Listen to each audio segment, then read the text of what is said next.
భగవద్గీతలోని మొదటి అధ్యాయంలో 22వ శ్లోకం గురించి తెలుసుకుందాం.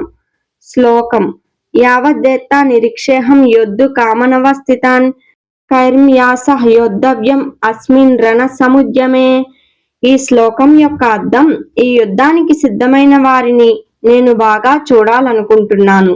ఈ యుద్ధంలో నాకు వ్యతిరేకంగా ఎవరు యుద్ధం చెయ్యబోతున్నారో తెలుసుకోవాలనుకుంటున్నాను. ఇది అర్జునుడి మానవత్వం మరియు ధర్మం మధ్య పోరాటం ప్రారంభమవుతున్న క్షణం. అర్జునుడు కృష్ణుణ్ణి అడుగుతున్నారు, నా రథాన్ని మధ్యలో ఉంచు, నేను యుద్ధానికి సిద్ధంగా ఉన్న వారిని చూడాలి.